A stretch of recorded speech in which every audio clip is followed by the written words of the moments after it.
Covid అప్పుడు చాలా ఇబ్బంది పడ్డామండి. మేము వర్కర్స్‌కి పేమెంట్స్ ఇవ్వాలి. మాకు ఇంట్లో కావాలి. బిజినెస్ ఆగిపోయింది. చాలా ఇబ్బంది పడ్డామండి అప్పుడు. మా ఇంట్లో తెలీదు కాబట్టి మేమే స్ట్రగుల్ అయ్యేవాళ్ళం. అది 2 ఇయర్స్ మేము చాలా బాగా రన్ అయింది.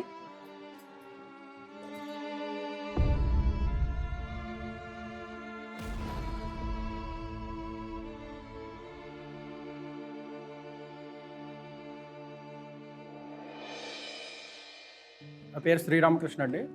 మా మిసెస్ భానుసుధ. నాది క్వాలిఫికేషన్ వచ్చేసి diploma in mechanical engineering.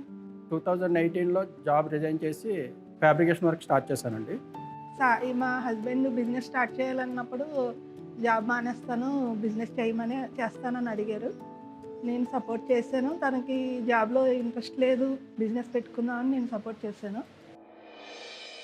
Corona టైంలో కంపెనీ క్లోజ్ ఉండి నాకు వర్క్ లేక పేమెంట్స్ రాక 1 ఇయర్ వరకు నేను చాలా సఫర్ అయ్యాను.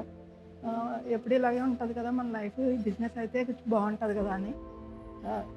మేము పెట్టుకున్నప్పుడు స్టార్టింగ్ బయట ఇంట్రెస్ట్‌కి తీసుకుని అమౌంట్ స్టార్ట్ చేసాం బిజినెస్. తర్వాత కోవిడ్ వచ్చాక కొంచెం ప్రాబ్లమ్ అయ్యింది. ఒక పక్క పిల్లల చదువులు, ఓ పక్క బిజినెస్ డల్ అవ్వటం మాకు చాలా ట్రబుల్ అయ్యిద్ది. మేము వర్కర్స్‌కి పేమెంట్స్ ఇవ్వాలి. మాకు ఇంట్లో కావాలి. బిజినెస్ ఆగిపోయింది. చాలా ఇబ్బంది పడ్డామండి అప్పుడు. చాలా స్ట్రగుల్ అయ్యాము. తర్వాత ఇంకా మళ్ళీ లాక్‌డౌన్ మెల్లిమెల్లిగా ఎత్తాక వర్క్ స్టార్ట్ చేశారండి. మెల్లిగా పేమెంట్స్ కొద్ది కొద్దిగా వచ్చాయి. చాలా ఇబ్బంది పడ్డాము. ఇంకా అలా ఒకరికొకరు తోడుగా ఉండి బిజినెస్‌ని ముందుకు సాగించామండి. అదే టైంలో మేము ఐఎఫ్ఎల్‌ని అప్రోచ్ అయ్యి గోల్డ్ లోన్ తీసుకున్నామటండి. గోల్డ్ లోన్‌లో కూడా వాళ్ళు మాకు ఎలా సపోర్ట్ చేశారంటే రేట్ ఆఫ్ ఇంట్రెస్ట్ తక్కువ ఉండి మాకు బాగా సపోర్ట్ చేశారు. ఎలా తీసుకుంటే మేము కట్టగలుగుతామో విడమర్చి చెప్పి మంత్లీ ఇంట్రెస్ట్ ఎలా పే చేయడానికి ముందు వాళ్ళు మాకు చెప్పేవారు. ఇప్పుడు ప్రెజెంట్ చాలా హ్యాపీగా ఉన్నామండి.